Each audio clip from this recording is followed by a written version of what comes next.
असम, बिहार, केरल से आपने बाढ़ की खबर अवश्य सुनी होगी और ये सुनकर आश्चर्य नहीं होता है। लेकिन अगर आज की परिस्थिति में कोई आपसे ये कहे कि राजधानी दिल्ली बाढ़ की चपेट में आ चुकी है, तो आप एक बार को यही सोचेंगे कि ये कोई पुरानी खबर बता रहा है। हालांकि ये बात सच है। 1978 के बाद दिल्ली पहली बार बाढ़ की चपेट में आ गई है। 45 सालों के दरमियान जो कुछ दिल्ली में नहीं हुआ वो इस साल हो रहा है। एक और जहां दुनिया की चकाचौंध की रेस में दिल्ली भी कदम ताल करती हुई आगे बढ़ रही है, तो वही वर्तमान की स्थिति को देखते हुए इसके ड्रेनेज सिस्टम पर सवाल खड़े हो रहे हैं। यमुना खतरे के निशान से ऊपर क्या गई? दिल्ली के निचले इलाके जलमग्न हो गए। आखिर इसका जिम्मेदार कौन है, आइए जानते हैं। लेकिन वीडियो में आगे बढ़ने से पहले वीडियो लाइक और चैनल को सब्सक्राइब करके बेल आइकन को प्रेस जरूर करें। दिल्ली की वर्तमान स्थिति को ध्यान में रखते हुए सभी स्कूल, कॉलेज और यूनिवर्सिटी को रविवार तक के लिए बंद कर दिया गया है। सरकारी स्कूलों को राहत शिविर में तब्दील किया जा रहा है। यमुना में पानी का उफान इस कदर है कि ITO हो या फिर दिल्ली सचिवालय, मयूर बिहार का पौष इलाका हो या फिर कश्मीरी गेट, हर तरफ पानी ही पानी नजर आ रहा है।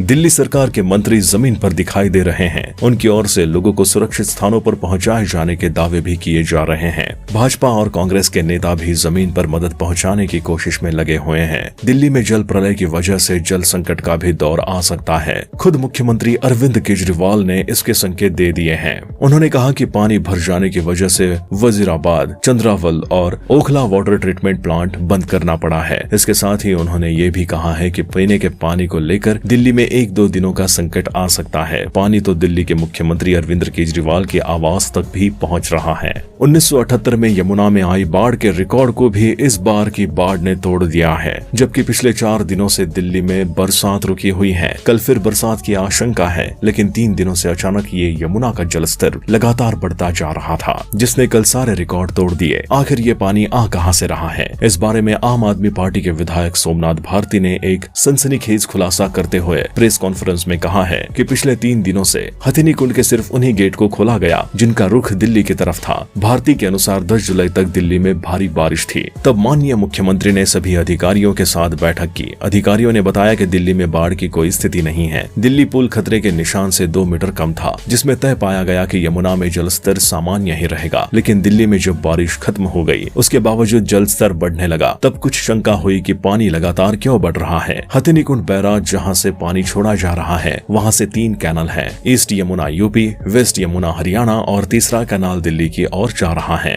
आपको ये जानकर बहुत ताज्जुब और दुख होगा कि किस प्रकार से चीजें हुई हैं। 10 जुलाई को इन्होंने वेस्ट और ईस्ट कैनाल में पानी छोड़ने के बजाय सिर्फ दिल्ली की तरफ 3.59 क्यूसेक पानी छोड़ा था। इसी प्रकार 11 जुलाई को इन्होंने दिल्ली के लिए 3.69 लाख क्यूसेक पानी छोड़ा। 12 जुलाई को भी 2.024 लाख क्यूसेक पानी छोड़ा है। हालांकि इतने बड़े पैमाने पर बैराज से पानी छोड़े जाने से दिल्ली सहित हरियाणा के कई जिले और हजारों एकड़ की फसल पानी में डूब चुकी है। लेकिन दिल्ली महानगर की आबादी के लिए ये पूरी तरह से अप्रत्याशित घटना थी। दिल्ली में यमुना के आसपास के कैचमेंट एरिया को बड़े पैमाने पर कंक्रीट और एशियन गेम्स सहित स्वामीनारायण मंदिर के लिए घेर लिया गया है। यमुना में गाद इतना भर गया है और उसके मार्ग को इतना सीमित कर दिया गया है कि भारी बारिश में यमुना के जल स्तर में अचानक वृद्धि संभव है। लेकिन राजनीतिक स्वार्थ सिद्धि और प्रतिद्वंद्वी दल से बदला लेने के लिए यदि कोई पार्टी देश और उसकी जनता से भी बदला लेने लगे, तो समझ लेना चाहिए कि देश किस दिशा में बढ़ चुका है। चूँकि ये मामला पूरी तरह से राजनीतिक है, इसलिए कल यदि इसकी जांच की मांग तेज होती है, तो इसे सर्वोच्च न्यायालय की खंडपीठ के द्वारा अपनी निगरानी में ही दिल्ली के हितधारक नागरिकों की टीम के माध्यम से ही किया जाना चाहिए। इस मुद्दे को लेकर दिल्ली में राजनीतिक सरगर्मी काफी तेज हो गई है। दिल्ली भाजपा इसके लिए आम आदमी पार्टी के मुखिया अरविंद केजरीवाल को जिम्मेदार मान रही है और सांसद मनोज तिवारी केजरीवाल के इस्तीफे की मांग कर रहे हैं। भाजपा प्रदेश अध्यक्ष वीरेंद्र सचदेवा के अनुसार दिल्ली की जनता आज जहां एक और बाढ़ से त्रस्त है, वही पीने के पानी और सीवर व्यवस्था के चरमरा जाने से बेहाल है। उनका कहना है कि पिछले 1 हफ्ते से हिमाचल प्रदेश और उत्तराखंड में भारी बारिश से तय था कि दिल्ली में यमुना का जलस्तर बढ़ेगा। इसी के मद्देनजर भाजपा पिछले 1 सप्ताह से दिल्ली सरकार को चेता रही थी कि दिल्ली को बाढ़ जैसी स्थिति के लिए तैयार किया जाए। लेकिन सीएम केजरीवाल ने इस पर जरा भी ध्यान नहीं दिया, जिसका परिणाम आज दिल्ली की जनता भुगत रही है। आम आदमी पार्टी के नेता लगातार दिल्ली में बाढ़ को लेकर हरियाणा को जिम्मेदार ठहरा रहे हैं। दिल्ली के मुख्यमंत्री अरविंद केजरीवाल ने तो केंद्रीय गृह मंत्री अमित शाह को पत्र लिखा था। उन्होंने अमित शाह से इस मामले में दखल देने की अपील की थी। इतना ही नहीं, उन्होंने G20 का जिक्र करते हुए कहा था कि दिल्ली में बाढ़ आने से भारत के लिए दुनिया में अच्छा संदेश संदेश नहीं जाएगा। हालांकि भाजपा दिल्ली सरकार पर मौका साधने का कोई मौका नहीं छोड़ रही है। भाजपा ने साफ तौर पर कहा है कि दिल्ली के ड्रेनेज सिस्टम पर कोई काम नहीं हुआ है, सिर्फ दिल्ली में विज्ञापन के काम हुए हैं।